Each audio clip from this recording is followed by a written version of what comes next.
नमस्कार साथियों, स्वागत है आपका हमारे इस चैनल पर।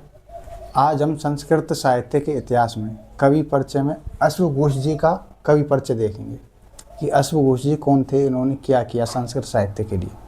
तो देखते हैं। इनका मूल नाम है आर्यभदंत।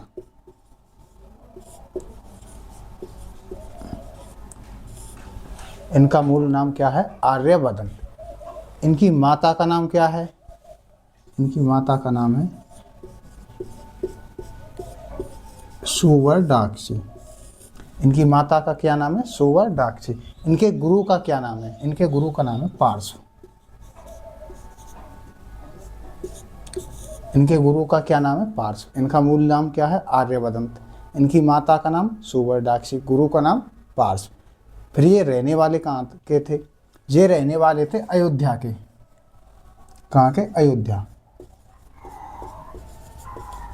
उस समय अयोध्या को साकेत कहते थे। साकेत। उस समय अयोध्या को क्या कहते थे? साकेत। तो इनका समय क्या है? चलो, इनका नाम पता चल गया, मम्मी का नाम पता चल गया, गुरु का भी नाम पता चल गया, रहने वाले कहाँ के थे? अयोध्या के, ये भी पता हो गया हमको। इनका समय क्या है? ये कुषाण वंशी कनिष्क के समकालीन थे। अब कनिष्क कौन? जिसने शक संवत चालू किया 78 ईस्वी में। तो ये समय इनका क्या है? 78 ईस्वी के समकालीन है। किसके? कनिष्क के। तो ये मतलब प्रथम शताब्दी। प्रथम शताब्दी इनका समय क्या माना जाता है? प्रथम शताब्दी। प्रथम शताब्दी। और कनिष्क के समकालीन थे। कनिष्क, राजा कनिष्क है जिसने शक संवत चालू किया, उनके समकालीन थे। और ये पहले बौद्ध कवि हुए हैं। इनका जन्म तो ब्राह्मण परिवार में हुआ, ब्राह्मण परिवार में, परंतु ये बाद में बौद्ध बन गए। तो ये बौद्ध कवि, पहले बौद्ध कवि हैं। पहले बौद्ध कवि, पहले बौद्ध कवि हैं। तो उन्होंने, इनका बौद्ध धर्म क्या वो है? योगदान।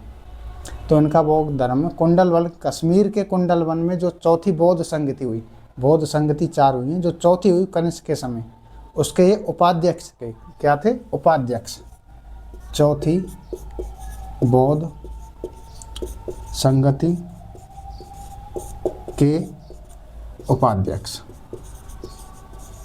ये क्या थे? चौथी बौद्ध संगति के उपाध्यक्ष थे। तो अध्यक्ष कौन था उस संगति का? उसकी संगति के अध्यक्ष थे वसुमित्र।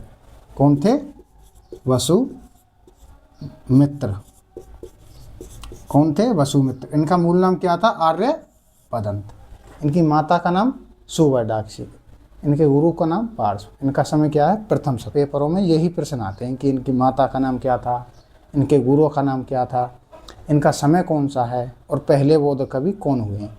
अब इनकी रचनाएं देखेंगे। इनकी रचनाएं मुख्यतः प्रमुख तो 4 हैं, वैसे तो और भी हैं, पर 4 ऐसी हैं जो पेपरों में आती हैं। तो इनका सबसे पहला महाकाव्य है बौद्ध चरित्र। बुद्ध चरित्र है, जिसमें 28 सर्ग हैं कुल, परंतु उन्होंने, अश्वघोष जी ने 14 सर्ग लिखे हैं। दूसरा इनका वो है महाकाव्य सौंदर्यनंद। इसमें बुद्ध के भाई सौंदर्यनंद हैं, उनको बौद्ध धर्म की दीक्षा दी बुद्ध जी ने, तो इसमें उसी का वर्णन है। इसमें 18 सर्ग हैं। तीसरा इनका रचना है, या तीसरी इनकी रचना है सारिपुत्र प्रकरणम। इसके 9 अंक हैं।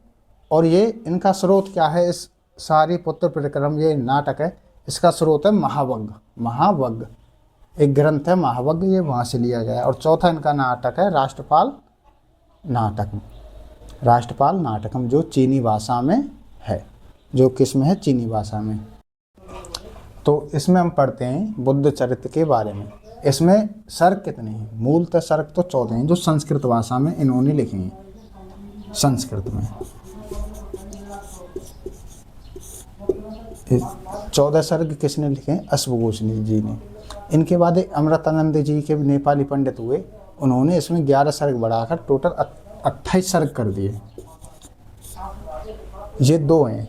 यदि आपसे पूछे कि मूल सर्ग कितने हैं, तो आपको 14 करना है। यदि मिलान चिन्ह करने के लिए आए और उसमें 28 हो, तो इसमें आपको 28 भी करना है।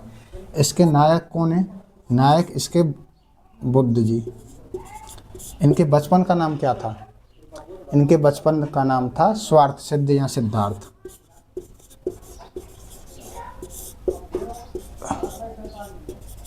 स्वार्थ सिद्ध या सिद्धार्थ। इनके पिता का नाम, बुद्ध जी के पिता का नाम था शुद्धोधन जी। शुद्धोधन। इनकी माता का नाम माया। इनकी माता का क्या नाम था? माया। इनकी माता का नाम क्या था? माया। इनकी पत्नी, बुद्ध जी की पत्नी का नाम क्या था? यशोधरा। इनकी पत्नी का नाम क्या था? यशोधरा। इनकी पत्नी का नाम यशोधरा। इनके पुत्र, बुद्ध जी का एक पुत्र हुआ, उसका नाम था राहुल। उसका क्या नाम था? राहुल।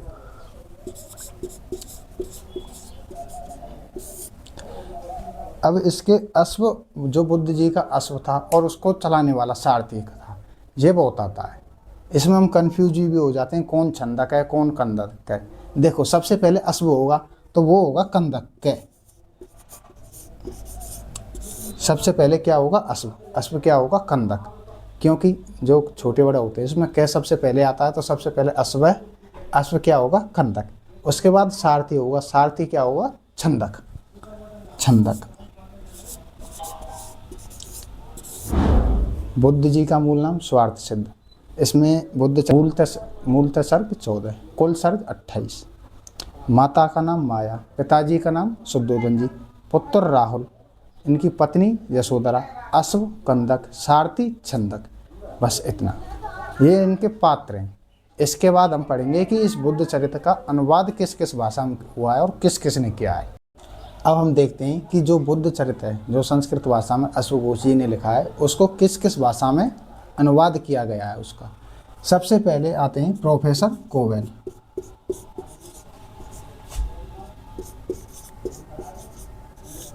(1893) इन्होंने संस्कृत भाषा में इसका संस्करण प्रकाशित करवाया। किसने करवाया? संस्कृत भाषा में प्रोफेसर कोवेल सबसे पहले। उसके बाद आते हैं जर्मन में। जर्मन में आते हैं 1926 में फ्रेडरिक। 1926 फ्रेडरिक। इनको अभी याद करवा दूंगा, 1 मिनट रुको लिख लूँ। अंग्रेजी भाषा में किसने अनुवाद करवाया बुद्ध चरित्र का? इसमें करवाया जॉनसन। जॉनसन, ये कुछ भी हो जाए। हिंदी में किसने करवाया? सूर्य नारायण चौधरी। हिंदी में किसने करवाया? हिंदी में करवाया सूर्य नारायण चौधरी जी ने। सूर्य नारायण चौधरी ने। हिंदी में किसने अनुवाद करवाया? सूर्य नारायण चौधरी जी ने। हिंदी में किसने अनुवाद है? देखो, सबसे पहले संस्कृत में किसने करवाया? प्रोफेसर कोवेल ने 1893। उसके बाद जर्मन भाषा में फ्रेडरिक, अंग्रेजी में जॉनसन, हिंदी में सूर्य नारायण चौधरी। फिर उसके बाद आती है संस्कृत में पद्य अनुवाद। जो इनका पद्य के रूप में अनुवाद करवाया वो करवाया चंद्रदास शास्त्री। श्री चंद्रदास शास्त्री।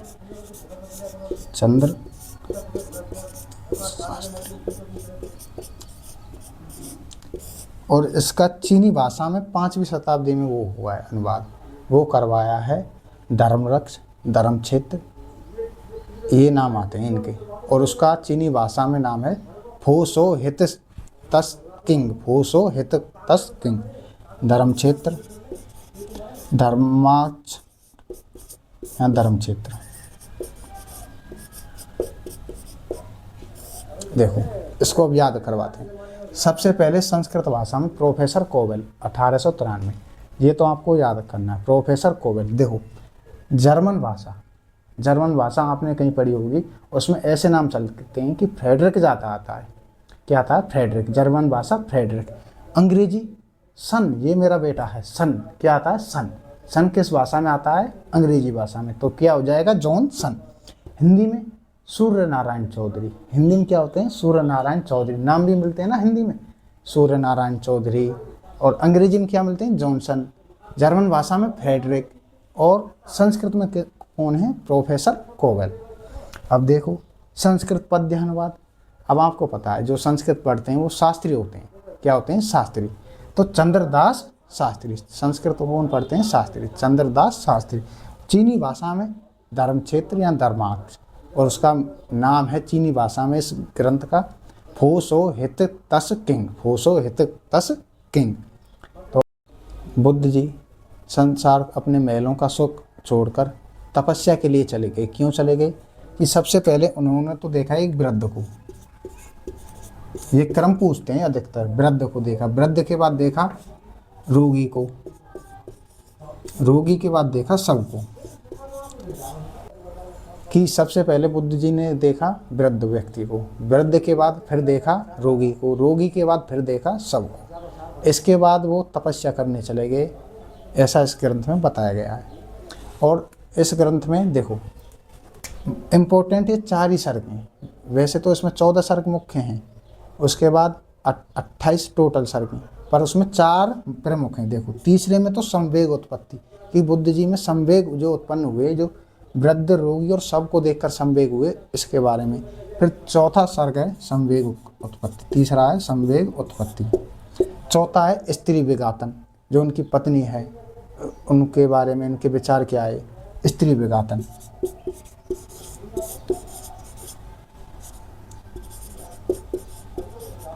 स्त्री विघातन। 5 में अभी निष्क्रमण, मतलब वो अपने महलों को छोड़कर चले गए, महलों को छोड़कर चले गए, अभी निष्क्रमण। अपने महलों को छोड़कर किसके साथ गए? अश्वत्थोक्ता कंदक और सारथी छंदक, ये हमने पहले पढ़ चुका है। और ये 14वां सर्ग इम्पोर्टेंट है।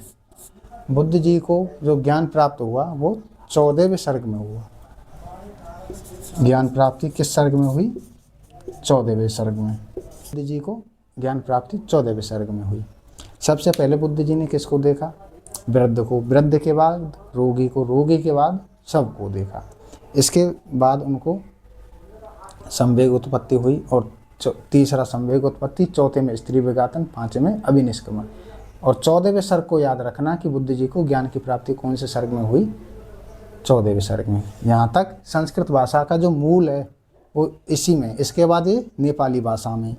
यदि इसको याद में रखा जाए तो इसका रस क्या हो जाएगा? रस हो जाएगा शांत रस। शांत रस क्यों? क्योंकि इसमें मोक्ष को बताया गया है, जो परम, इस ग्रंथ में परम लक्षण है या जो प्राप्त करने के जो अंतिम उद्देश्य है वो मोक्ष है, इसलिए इसका रस कौन सा हो जाएगा? शांत रस। और इसकी जो रीति है वो है वैदर्भी। रीति कौन सी है? वैदर्भी। और इसमें गुण कौन सा है? गुण है प्रसाद एवं माधुर्य। प्रसाद व माधुर्य,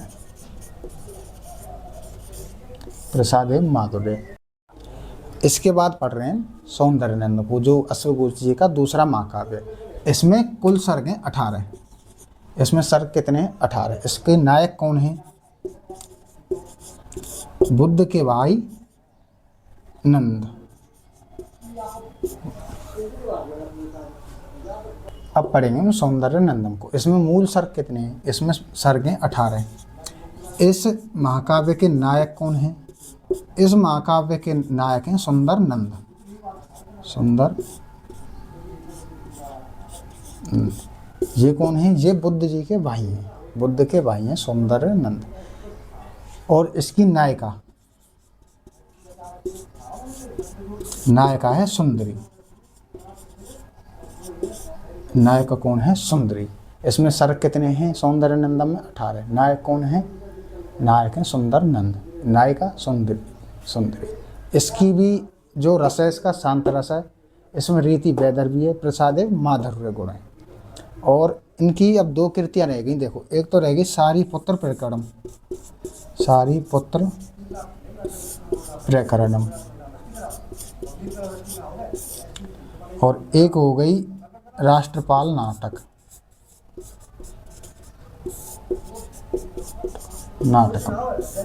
ये जो सारिपुत्र प्रकरणम है इसमें 9 अंक हैं। कितने अंक हैं? 9 अंक हैं। इसका स्रोत क्या है? महावग्ग, 9 अंक। और ये चीनी राष्ट्रपाल नाटक है जो चीनी भाषा में लिखा गया है। चीनी भाषा कौन सी है? चीनी भाषा में। राष्ट्रपाल नाटक किस भाषा में? चीनी भाषा में। ये हमारा संपूर्ण अश्वघोष जी का कृतित्व एवं व्यक्तित्व रहा। अब देखो, अब याद कराते हैं आपको। ये रहने वाले कहाँ के थे? अयोध्या। देखो ये ट्रिक बताते हैं आपको, छोटी सी ट्रिक है। इससे आपको ना तो इनके मूल नाम में कन्फ्यूजन होगा कभी, क्या है, कब है, किसका है। और ये रहने वाले कहाँ के थे? देखो आपको लिखना त्रिपली, ए त्रिपली के। ए से अश्वघोष, ए से आर्यभदंत इनका मूल नाम। और ये रहने वाले कहाँ के थे? अयोध्या के। अयोध्या को उस समय क्या कहते थे? साकेत। अयोध्या को उस समय क्या कहते थे? साकेत। अब ये हो गया। अब इसके बाद देखो इनका समय क्या है? समय है प्रथम शताब्दी। इनका समय क्या है? प्रथम शताब्दी। ये किसके समकालीन थे? कनिष्क के, जिसने शक संवत चलाया। ये चौथी बौद्ध संगति के उपाध्यक्ष थे। चौथी बौद्ध संगति के उपाध्यक्ष। उसके अध्यक्ष कौन थे? वसुमित्र। ये पहले बौद्ध कवि हैं।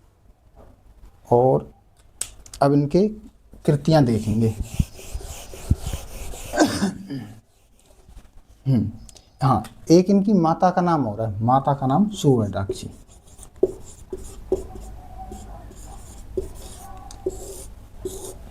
ये सुवर्णाक्षी इनकी माता का नाम। इसको बहुत प्रश्न पूछते हैं। उसमें ये सुवर्णाक्षी की जगह नैनाक्षी, रेखाक्षी, कुछ ऐसे नाम बदल देंगे शुरू से, बाद में अक्षी रहता है तो आप कंफ्यूज हो जाते हैं। तो इसका वो क्या है? माता का नाम सुवर्णाक्षी। इसके गुरु का नाम पार्श्व। इसके गुरु का नाम क्या था? पार्श्व। अब इनकी कृतियां देखेंगे। पहली कृति है बुद्धचरित। सर्ग कितने हैं बुद्धचरित में? 14 और 28 भी हैं। यदि मूल पूछे तो 14, यदि वैसे मिलान करने के लिए यहाँ 28, यदि 14 ना हो तो 28 भी करना है। इसमें नायक कौन है? बुद्ध जी। नायक कौन है? बुद्ध। नायक कौन है? बुद्ध। बुद्ध जी के पिता का नाम शुद्धोधन, माता का नाम माया। बोलो, बुद्ध जी के पिता का नाम शुद्धोधन, माता का नाम माया। बुद्ध जी की पत्नी का नाम यशोधरा। बुद्ध जी की पत्नी का नाम यशोधरा। बुद्ध जी के बेटे का नाम क्या है? राहुल। बुद्ध जी का अश्व, जो इनका अश्व था उसका नाम है कंदक। और जो सारथी है उसका नाम है छंदक। अश्व, कंदक, सारथी, छंदक, ये हो गया। अब बुद्ध चरित्र में बता किया गया है कि जो बुद्ध को ज्ञान की प्राप्ति हुई इसके बारे में उसको बताया। इसमें 4 सर्ग आपको याद रखने, तीसरा, चौथा, पांचवा, 14वां। तीसरे में संवेग उत्पत्ति, चौथे में स्त्री वेगातन, पांचवें में अविनिष्क्रमण, 14 में बुद्ध को ज्ञान प्राप्ति। देखो याद कैसे रखोगी? संवेग कितने अक्षर हैं? 3। तीसरे सर्ग में क्या है? संवेग उत्पत्ति। स्त्री वेगातन, वेगातन में कितने अक्षर हैं? 4। सर्ग कौन सा? चौथा। और 5 में महानिष्क्रमण।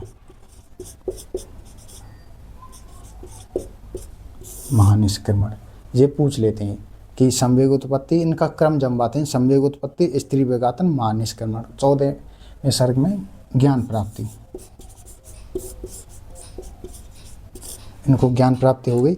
इसका मुख्य रस शांत रस है, रीति वैदर्भी, प्रसाद एवं माधुर्य गुण। देखो अब इसका अनुवाद आता है। अनुवाद किस किस ने कौन कौन सी भाषा में किया? देखो सबसे पहले आए प्रोफेसर कोवेल 1893। इन्होंने संस्कृत संस्करण प्रकाशित करवाया। संस्कृत संस्करण किसने प्रकाशित करवाया? Professor Cowell. फिर उसके बाद आते हैं जर्मन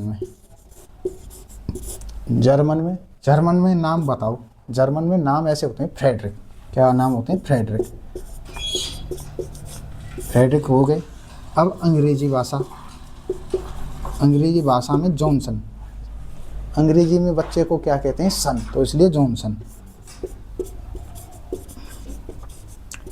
हिंदी में सूर्य नारायण चौधरी। संस्कृत में चंद्रदास शास्त्री। ये 5 इनकी वो है। और इनका चीनी भाषा में धर्मरक्ष या धर्म क्षेत्र ने करवाया, जिसको फोसो हितस किंग कहते। Faso हितस king. अब बुद्ध चरित हो गया। उसके बाद हम पढ़ते हैं, याद करेंगे जो हमने पढ़ा है अब तक। सौंदर्य नंदन, इसमें सर्ग कितने? 18। नायक सुंदरनंद, नायिका सुंदरी। इसमें भी शांत रस है, वैदर्भी रीति है, प्रसादेव माधुर्य गुण है। क्या है? ठीक है। अब इनकी दो कृतियाँ और हैं अश्वघोष की, सारिपुत्र प्रकरणम, और एक है राष्ट्रपाल नाटक, जो चीनी भाषा में सारिपुत्र प्रकरणम, जिसका स्रोत क्या है? मावग, और उसमें 9 अंक हैं। तो धन्यवाद। आगे हम और पढ़ेंगे कालिदास के बारे में, अश्वघोष के बारे में। इतना ही।